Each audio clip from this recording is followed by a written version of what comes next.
Mesdames et messieurs, bonsoir. Nouveau numéro de ce plateau réservé essentiellement aux questions des jeunes. Et avec les jeunes, justement, des jeunes issus du Parlement des jeunes du Bénin et de l'organe consultatif de la jeunesse, nous aborderons dans ce plateau la question relative donc à la santé sexuelle et à la reproduction, évidemment, des adolescents et des jeunes. Qu'en est-il en réalité?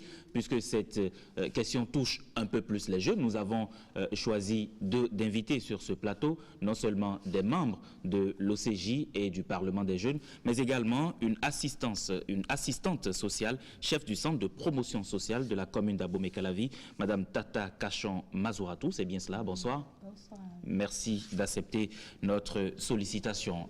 Juste devant vous, Monsieur Christin Ametodou, c'est bien cela, vous êtes jeune parlementaire. Oui, bonsoir monsieur le journaliste. Bonsoir. Et puis Loukman Tidjani, vous êtes spécialiste des questions de jeunesse, mais vous êtes également membre de l'organe consultatif de la jeunesse, c'est bien cela? Exactement, bonsoir monsieur le journaliste. Bonsoir. Mesdames et messieurs, avec nos invités et bien évidemment les parlementaires, les jeunes qui sont de part et d'autre, nous aborderons donc cette question relative à la santé sexuelle et reproductive des adolescents et des jeunes. Et j'ai tout de suite envie de demander à Christin Ametodou, jeune parlementaire, ce que votre Parlement des jeunes fait justement sur cette question, concrètement. Merci monsieur le journaliste. Oui. Concernant la santé sexuelle de la reproduction des jeunes, le Parlement des jeunes du Bénin fait des actions. Et lesquelles actions? L'une des actions phares actuellement, c'est le plaidoyer pour la prise de décret d'application de la loi numéro 2003-04 du 3 mars 2003 relative à la santé sexuelle et de la reproduction. Cette loi, comme vous l'aurez compris, est une loi qui a été votée depuis 2003, mais on n'a pas encore eu le décret d'application de cette loi. Alors le Parlement des jeunes du Bénin, soucieux de la santé sexuelle et de la reproduction des jeunes, s'est engagé dans le processus de plaidoyer pour que le gouvernement puisse prendre un décret pour l'application de cette loi. Alors, justement, après ce plaidoyer, est-ce que vous avez déjà une suite ou vous êtes toujours en attente, justement? Il faut dire que nous avons commencé le plaidoyer depuis 2016 et au cours de l'année 2016, nous avions pu rencontrer les présidents des groupes parlementaires à l'Assemblée nationale qui ont été vraiment accessibles à notre plaidoyer, qui ont promis de nous accompagner. Également, nous avons rencontré le premier adjoint du secrétaire général du gouvernement qui nous a également bien reçus. Et nous avions aussi rencontré le ministre de la Santé qui nous a reçus. Donc, il faut d'abord rappeler que toutes ces autorités-là ont été favorables au plaidoyer et ont vu l'importance de la prise du décret. Alors, en 2017, déjà, l'élaboration du décret a commencé. Le ministère de la Justice, à travers la direction du service de législation de la codification des sceaux, a déjà engagé le processus d'élaboration du décret. Le décret a été élaboré. Ils ont tenu 2 ateliers sur les questions pour pouvoir évaluer le contenu du décret. Cela a été fait, mais au jour d'aujourd'hui, le rapport est au ministère de la Santé.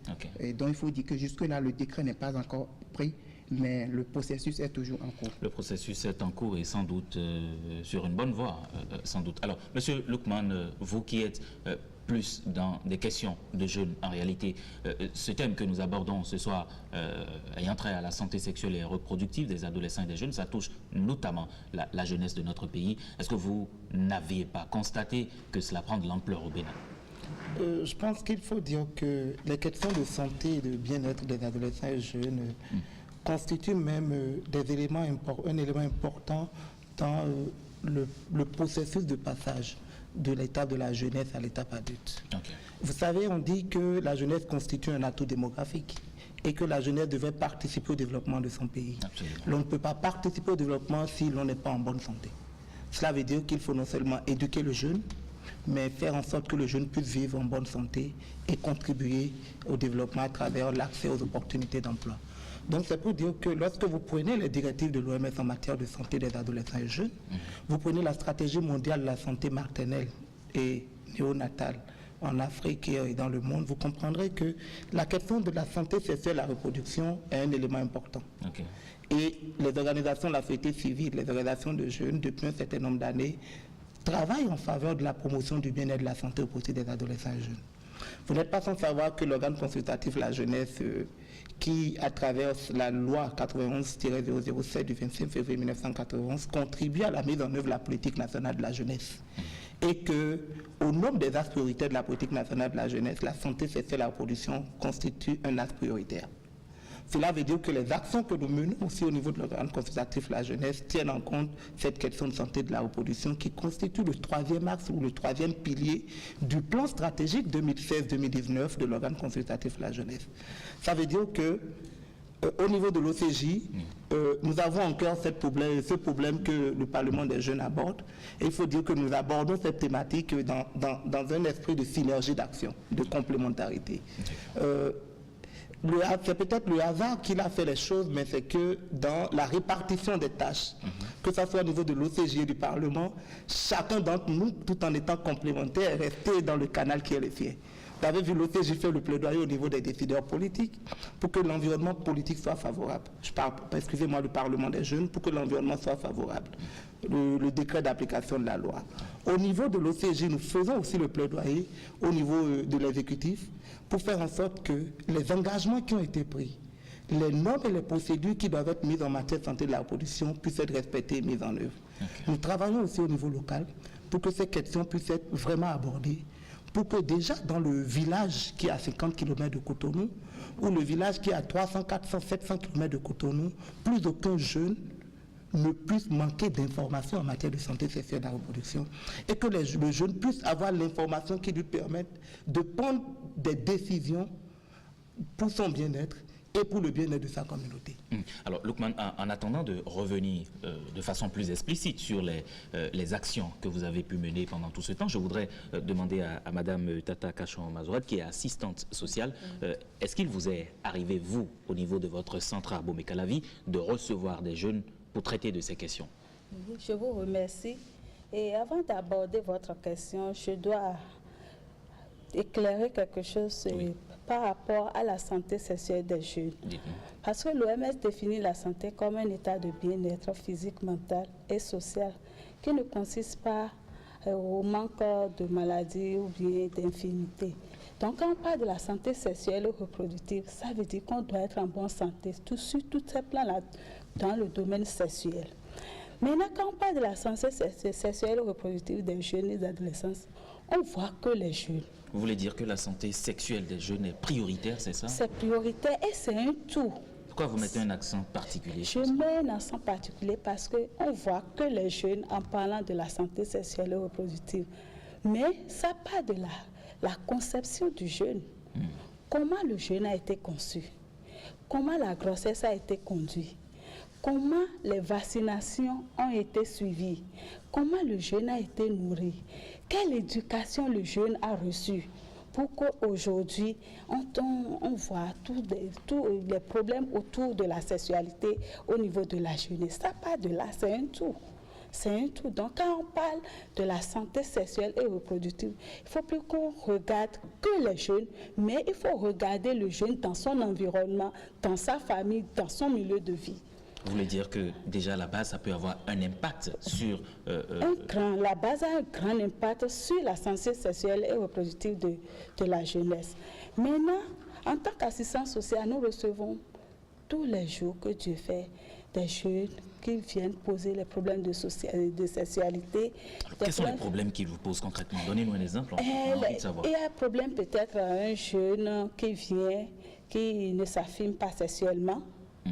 Et qui vient poser le problème, comment faire, ou bien un jeune qui a envie de s'approcher d'une autre jeune fille qui n'a pas, ou bien des jeunes qui sont, voilà, le courage, ou bien une jeune qui s'est fait engrosser et abandonnée, sans personne autour. Les maladies sexuellement transmissibles, le VIH-Sida, on reçoit beaucoup de jeunes qui viennent poser ce problème-là. Et nous avons la chance à Calavi, on a un centre jeune à Mouévia à côté et nous les orientons vers ce centre-là pour se faire traiter, pour recevoir des conseils, pour recevoir des soins. Donc, en grosso modo... Mais quand ils posent le problème, avant que vous ne les orientiez vers ces centres de jeunes à Mouévia, qu'est-ce que vous leur dites? Quand les jeunes viennent, tout d'abord, Le jeune qui vient vers vous poser un problème de santé sexuelle, ça veut dire qu'autour de lui, dans son environnement, il ne trouve pas quelqu'un de confiant à qui se confier. Donc le jeune nous prend comme confident et on se fait, on crée une atmosphère de confidentialité entre le jeune et nous, on leur donne des conseils et que ce n'est pas la fin du monde. Il est déjà tombé dans le problème, c'est maintenant qu'ils prennent connaissance de sa situation et évoluent, ce n'est pas la fin du monde. On leur donne des conseils, on leur fait une thérapie psychologique pour qu'ils s'affirment, pour qu'ils même se disent qu'ils ne sont pas les seuls à avoir ce problème-là. C'est arrivé. Comme le palu attaque quelqu'un, c'est arrivé. Le cancer tue, c'est arrivé. Donc si le sida vient, on gère. Si les IST viennent, on gère. Donc c'est des conseils qu'on donne aux jeunes et on les accompagne avec le centre jeune Amour et Vie. D'accord. Alors, cher ami, monsieur Christian Amétodou, c'est bien cela. Au niveau du Parlement des jeunes, vous concrètement, quelles sont les actions? Vous parliez tantôt du plaidoyer que vous avez engagé au niveau donc, de l'exécutif. Quelles sont les actions concrètes que vous avez déjà menées et que vous pourriez révéler à la place publique aujourd'hui? Merci beaucoup, monsieur le journaliste. Je rejoins beaucoup plus madame tout à l'heure quand elle dit que la santé sexuelle et reproductive n'est pas, c'est un tout. Vous n'avez pas de problème de santé sexuelle? Non, mais c'est un tout dans la mesure où, par exemple, le Parlement des jeunes du Bénin a compris que quand on parle de la santé sexuelle et reproductive, ce n'est pas seulement la reproduction, mais par exemple l'accès à l'eau potable. Okay. Il faut faire de plaidoyer pour l'accès à l'eau potable dans les communes les plus reculées du Bénin. Alors nous avons eu un plaidoyer à l'endroit des autorités communales, à l'endroit des maires au cours de cette année également. Et nous avons fait le plaidoyer pour la mise en œuvre des ODD relatifs à la santé sexuelle et de la reproduction. Okay. Et quand on parle des ODD relatifs à la santé sexuelle et de la reproduction... Ce sont les objectifs du développement durable. Voilà, les ODD, les objectifs du développement durable. Il y a déjà l'ODD 3 qui nous parle de la santé pour tous et à tous les âges. Mais également, dans ce ODD, nous avons l'accès aux soins de santé en termes de sexualité, nous avons la planification familiale, et nous avons d'autres cibles comme éradiquer le VIH-Sida, réduire le taux de mortalité à 70 pour une naissance de 1000 pour 1000 naissances. Mais quand on sort de ce ODD, nous avons également l'ODD relatif à l'éducation. Quand le jeune est éduqué, a une éducation de qualité, il saura comment se prendre en charge. Nous avons également l'accès à un emploi stable, un emploi digne, ce qui va permettre aux jeunes un développement. Mais quand nous regroupons tout ça, là, nous allons comprendre que nous, en tant que Parlement des jeunes du Bénin, nous œuvrons pour que le jeune, ses préoccupations en termes de santé sexuelle soient prises en compte au niveau local.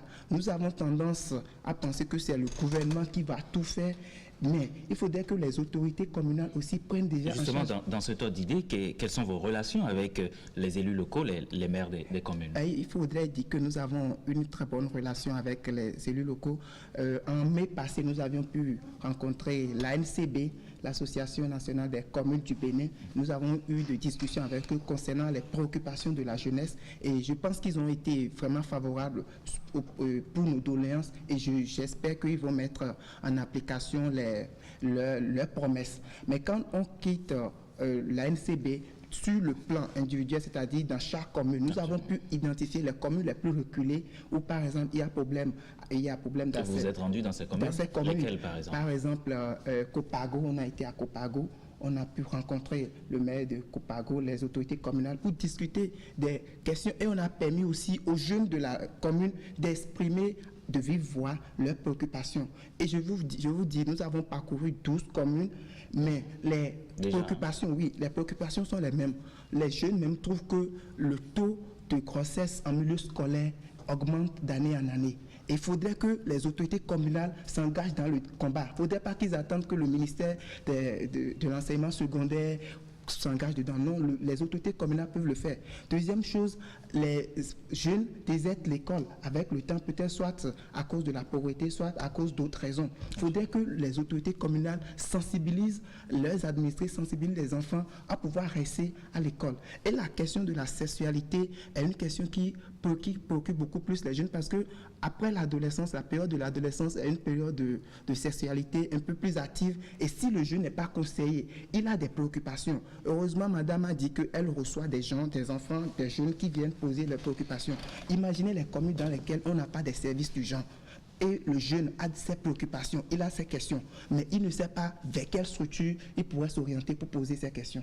En fin de compte, il se ferme en lui-même et il va commettre des erreurs. Ces erreurs-là pouvaient être évitées si, par exemple, les services pouvant offrir des soins en santé sexuelle et reproductive étaient installés dans sa commune. Donc, cela a fait partie de notre plaidoyer à l'endroit des autorités communales pour qu'ils voient l'importance de la question de la santé et de la reproduction des jeunes. D'accord. Lukman Tidjani, il évoquait à l'instant ce taux de grossesse qui, de jour en jour, est en train de s'accroître. On se rappelle le cas de Dassa, où dans un arrondissement, l'année scolaire qui a pris fin, on a eu un taux vraiment exorbitant de grossesse précoce. Qu'est-ce que vous, au niveau de l'OCJ, et vous qui conseillez un peu plus les jeunes aujourd'hui, qu'est-ce que vous faites dans ce sens? Ok, je vais aborder la question sur 4 actions spécifiques. Allez-y. La première action, c'est qu'actuellement, la question des grossesses, les questions de sexualité ne sont pas spécifiques à une commune.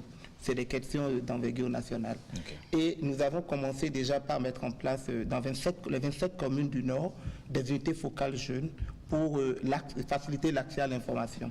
C'est des jeunes que nous avons identifiés par rapport à leur expertise, leur engagement, leur leadership au niveau communautaire, que nous avons formés sur les thématiques de santé et la reproduction et qui vont constituer des relais au niveau de ces 27 communes du Nord, auprès de leurs pairs, que ce soit les pairs scolarisés, déscolarisés, non scolarisés, pour leur donner l'information. Deuxième action, nous allons continuer au démarrage de cette rentrée scolaire, mener des campagnes de sensibilisation, non seulement sur la lutte contre les grossesses en milieu scolaire, mais les violences basées sur le genre en milieu scolaire. Vous avez beaucoup de cas d'harcèlement, que ce soit en milieu scolaire et en milieu universitaire. Nous l'avons fait l'année passée, nous allons continuer avec une vaste campagne de promotion de la sexualité responsable et de la lutte contre les violences basées sur le genre. La troisième action, c'est le plaidoyer au niveau communautaire. Okay. On a parlé des PDC. Nous avons fait un plaidoyer pour que, aujourd'hui, pour l'année 2017 qui est en train de finir, que des maires puissent mettre dans les budgets de leur commune des lignes pour les services de santé sexuelle et la protection des adolescents et jeunes. Nous avons pu réussir cela dans 10 communes du Bénin. Déjà. Oui. Nous avons amené même des maires à prendre des engagements, à mettre à la disposition des organisations de la société civile et même des organisations de jeunes des espaces qui peuvent abriter des centres conviviaux pour les jeunes. Nous l'avons fait dans un certain nombre de communes. Nous avons des engagements écrits et même des actes de donation de ces maires qui ont mis des parcelles à la disposition d'autres OSC de jeunes, pas forcément de l'OCJ, mais d'autres OSC de jeunes ou d'autres partenaires qui peuvent mettre en place des services conviviaux pour les jeunes. Quatrième action, c'est le plaidoyer au niveau national, aux côtés du Parlement des jeunes, pour que l'environnement puisse être favorable. Nous le faisons et nous faisons le suivi. Nous sommes en train de participer aujourd'hui à l'élaboration de la stratégie multi-acteurs de la santé et la protection des adolescents et jeunes pour faire en sorte que les questions qui étaient oubliées il y a 10 ans, les questions de sexualité ou des questions de bien-être des jeunes qui étaient oubliées il y a 5 ans, 10 ans, puissent être ressorties et mises aujourd'hui dans le document de stratégie. Et pour finir, nous travaillons dans une stratégie fait faire. Vous avez des milliers d'organisations de la société civile jeunes qui sont sur le terrain et qui ont besoin de voir leurs capacités renforcées sur les thématiques de santé sexuelle et la reproduction. Nous utilisons l'expertise que nous avons au niveau de l'OCJ, l'expertise qu'il y a au niveau d'autres organisations de la société civile. Je me souviens qu'il y a quelques mois, nous étions avec la responsable du CPS à Abomey-Calavi, quand nous avons mené une séance de sensibilisation dans un collège de Cotonou. Imaginez, le collège est juste à 25 km de Cotonou. Les responsables nous ont dit qu'ils n'ont jamais eu des activités de ce genre. Donc nous amenons aujourd'hui les acteurs qui ont la possibilité d'intervenir à ne pas oublier ces cas isolés, à faire en sorte que la couverture ou le maillage du territoire national pour aborder ces questions de sexualité ou ces questions de santé et la reproduction, que ce maillage puisse être efficace. Nous le faisons avec toutes les organisations, nous le faisons avec ABMS-PSI, qui constitue l'un de nos partenaires, avec l'Association béninoise pour la promotion de la famille, ABPF, nous le faisons avec Seradis ONG, nous faisons du plaidoyer, nous le faisons avec beaucoup d'autres partenaires, l'ambassade du Royaume des Pays-Bas, le Fonds des Nations Unies pour la population. Donc c'est pour dire que, aussi bien le Parlement des jeunes que le CJ, nous ne travaillons pas en vase clos. Nous travaillons avec les autres acteurs qui sont engagés sur cette thématique-là pour faire en sorte que le bien-être des adolescents et jeunes, que ce bien-être puisse être effectif avec l'engagement de toutes les parties prenantes. Mais est-ce qu'au final, vous avez les résultats escomptés? Nous avons des résultats. Vous avez parlé du cas de Dassa. Quand le cas de Dassa est arrivé, j'ai compris, les acteurs étaient alarmés. Mais il faut dire que le cas de Dassa, c'est un cas révélateur de ce qu'en dépit des efforts que nous avons sur le terrain, il y a des difficultés. Les résultats que nous avons aujourd'hui, c'est un résultat aujourd'hui. Aujourd'hui, nous parlons de la question de la santé et de la production sur les médias publics. Nous avons un espace. Hier, on ne l'avait pas. C'est un plaidoyer qui a été fait par ces organisations pour que les médias publics mettent cet espace à notre disposition. Nous allons aujourd'hui dans les écoles. Nous n'attendons pas forcément que ce soit d'autres acteurs qui viennent. Aujourd'hui, les jeunes ont davantage d'informations en matière de sexualité. Et c'est parce qu'un jeune a l'information ou un jeune sait qu'en allant vers un CPF, il aura l'information que vous avez des jeunes qui vont vers les CPF, qui vont vers les centres. Les taux d'infection à VIH ont été de plus en plus réduits dans notre pays. Les infections sexuellement transmissibles, quand bien même les comportements sexuels sont encore déviants, on a de moins en moins des infections sexuellement transmissibles. Nous estimons que si nous continuons à faire ce travail, que nous ne lâchons pas, et que même après, nous, d'autres acteurs, continuent de faire le travail sur le terrain, nous pouvons vraiment atteindre les résultats. Le deuxième défi, c'est l'appropriation des questions de santé par les parents. Il faut travailler sur le dialogue parent-enfant. Le père ou la mère doivent comprendre que la santé du jeune n'est pas seulement la responsabilité de l'enseignant ou du médecin, mais c'est de leur responsabilité. Discuter avec l'enfant, dialoguer avec l'enfant. Après l'appropriation des parents, les leaders religieux doivent s'approprier ces questions-là. Et enfin, les leaders communautaires. Vous êtes élu dans une communauté, vous êtes le maire d'une commune, vous avez la responsabilité de faire en sorte que le jeune ou la jeune fille qui est dans votre commune puisse avoir accès à l'information au service de santé.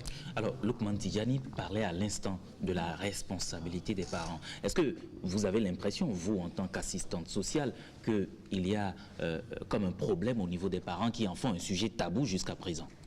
Le problème est sérieux aujourd'hui dans notre pays, particulièrement à Calavi où j'interviens. Parce que, tout d'abord, ça part des parents intellectuels qui sortent de la maison du matin jusqu'au soir et ne savent pas comment les enfants ont vécu dans la journée jusqu'au soir. Il y a certains parents même, quand ils sortent du travail, il faut qu'ils aillent à l'école pour rentrer à 22h, 23h. Donc, pratiquement, ils ne se voient pas avec les enfants. Et ils n'ont pas le temps, le minimum pour consacrer à leurs enfants. Dans ces conditions, qu'est-ce que vous voulez que l'enfant fasse? L'enfant ira chercher l'information là où il ne doit pas. Et c'est ça qui nous conduit dans ces problèmes-là. Ça, là, c'est un premier volet. Le deuxième volet, il y a la responsabilité des parents. Et vraiment, que les parents m'excusent, il y a aussi la méconnaissance du drame que les parents sont en train de créer autour de leurs enfants pour faire du sujet de la sexualité un tabou. Parce qu'un enfant qui vient vers toi pour poser un problème, explique-lui dans le thème qu'il faut selon son âge, et ce qu'il a demandé, la réponse qu'il faut pour lui donner. Mais on rencontre des parents aujourd'hui, même avec leurs enfants, étudiants qui n'aiment pas aborder le problème de la sexualité. Maintenant, si cet enfant-là rentre à la maison avec un problème de santé sexuelle, la maman va commencer par crier. Je vais vous donner un exemple. Hier, j'ai suivi une émission sur LMTV et un jeune homme il est orphelin de père. Son père l'a serré de tous les... Et sa mère n'aime pas. Son problème, c'est l'église, la maison, l'école. Mais le jour où le jeune homme a eu un laps de temps pour s'échapper, elle a dit à sa maman qu'elle va à une veillée de prière. Ce que sa maman aime naturellement. Mais la nuit là, il a bu, il s'est retrouvé dans un hôtel. Ce qui s'est passé toute la nuit, il ne sait pas, mais il est rentré avec le VIH-Sida. Vous voyez, une seule nuit. Donc je demande aux parents de vraiment revenir, de ne pas se dire, nous n'avons pas vécu ce temps, nous ne sommes pas en leur temps. Non. Mais il faut que nous, autant des jeunes, il faut que nous nous mettons au niveau des jeunes pour leur apporter l'information qu'il faut.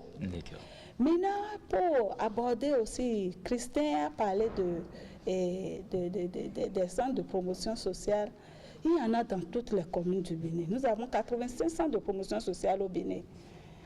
Il y en a à Cotonou, il faut faire une meilleure politique pour pouvoir aborder Maintenant, ça. le problème qui se pose peut-être aujourd'hui, il y a le problème de personnel, il y a le problème d'attribution sur le plan territorial. Oui. Donc, il faut que les centres soient démultipliés pour couvrir, pour être plus proche de la population. Sinon, toutes les communes ont un centre de promotion sociale. Maintenant, Lookman a parlé de problèmes de sensibilisation. Sensibilisation, oui. J'envoie mon enfant à l'école. On l'informe, on dit tout. Je ne donne pas à manger à mon enfant. Je ne fais pas le nécessaire pour que l'enfant puisse suivre à l'école. Qu'est-ce que vous voulez que cet enfant-là devienne? S'il trouve un garçon qui lui donne... La responsabilité des parents. La responsabilité des parents. D'accord. Comment l'enfant est nourri? Quelle éducation l'enfant reçoit? D'accord. Donc, il y a tous ces facteurs-là qu'il faut mettre dans le problème de la sexualité pour que nous relevons un peu le défi. D'accord, d'accord. Rapidement Oui. dire que... Et là, ce sera le dernier tour de table en même temps. Ok, Ouais. je pense Vous que avez 30 secondes. la question des CPS et des centres, Oui. c'est pour ça que nous sommes en train de faire un travail pour responsabiliser les acteurs au niveau local. Il ne faut pas qu'on attende que ce soit le ministère de la Famille qui quitte l'euro pour venir construire un centre de promotion sociale. Il ne faut pas que ce soit des ONG qui viennent construire des centres communautaires. Mais que les communautés, il y a les moyens innovants de mobilisation de ressources. Il y a les ressources domestiques au niveau local. Qu'on utilise ces ressources domestiques plutôt que dans des primes inutiles, qu'on utilise ces ressources-là pour mettre à la disposition des jeunes les services conviviaux. Nous disons aujourd'hui aux maires, construisez les centres, ou les centres qui ont été construits par des partenaires, prenez en charge le fonctionnement de ces centres. Le personnel, prenez en charge un ou deux membres du personnel, prenez en charge les frais d'électricité et d'eau, pour que les centres que nous avons dans ces communes ne soient pas des éléphants blancs, mais que ça soit vraiment des centres fonctionnels. La deuxième chose, il y a des parents qui veulent le faire, mais qui n'ont pas forcément l'information. Donc au niveau de l'OCG, nous sommes en train de travailler avec des partenaires pour développer un outil, pour renforcer le dialogue parents-enfants, amener les parents à savoir par rapport à telle question, comment est-ce qu'il faut donner des réponses. Donc voilà, nous, pour finir, je dirais qu'au niveau de l'OCGE, nous sommes engagés avec le Parlement des jeunes d'autres OSC pour faire en sorte que la santé de la production puisse être vraiment une priorité. Merci. Et nous allons relever ensemble les défis. Merci, Lookman. On va écouter très rapidement Christin, en 30 secondes. Merci, monsieur le journaliste. Je rejoins mon ami Lookman. Et c'est ça même l'essence de notre plaidoyer auprès des maires, que les maires accompagnent les centres de promotion sociale pour que, peut-être là où il n'y en a pas, que nous puissions les avoir. Maintenant, je voudrais finir d'abord en demandant qu'aujourd'hui, nous devons promouvoir le dialogue par enfant si nous ne voulons pas que les dégâts continuent. Et je voudrais lancer cet appel aux autorités gouvernementales, vu que nous sommes déjà dans le processus de prise de décret. Je souhaite, et au nom de toute la jeunesse que je représente sur ce plateau, nous souhaitons que ce décret soit réellement pris pour que les jeunes puissent jouir réellement des soins en santé sociale et reproductive. Voilà, merci. Madame, très rapidement. Oui, et je passe par le plateau pour remercier la PSI qui a déjà initié le dialogue parents-enfants. C'est une activité que nous menons déjà à Calavi. Et le dialogue parents-enfants, c'est... Maintenant, je remercie aussi le maire parce que ce matin, on me confirme qu'il y a des domaines qui sont réservés pour le centre de promotion sociale, pour créer d'autres centres de promotion sociale. Donc, je remercie tous ces acteurs-là, mais je demande qu'il faut que s'il y a des partenaires qui veulent mener de telles activités, qu'ils nous des partenariats avec le ministère en charge des Affaires sociales pour que ça ne soit pas uniquement à la BAC, mais que ce soit un travail qui est fait et qui remonte là, ce soit un travail national. Merci. Merci à vous, Madame Tata Kachon Mazouratou. Je le rappelle, vous êtes assistante sociale, vous êtes chef du centre de promotion sociale de la commune d'Abomey-Calavi. Devant vous, il y avait Lookman Tidjani, qui est membre de l'OCJ et spécialisé en questions de jeunesse. Et puis, Christin Ametodou, c'est bien cela, jeune parlementaire. Merci d'être passé sur ce plateau. Merci à vous aussi. Voilà, merci à vous aussi. Mesdames et messieurs, c'est la fin de cette émission. Merci de votre aimable attention. Je prête la conclusion de Madame Tata qui appelle à une responsabilité des parents dans ce choix, dans l'éducation de leurs enfants. C'était un plaisir d'être resté avec vous. Bonsoir chez vous.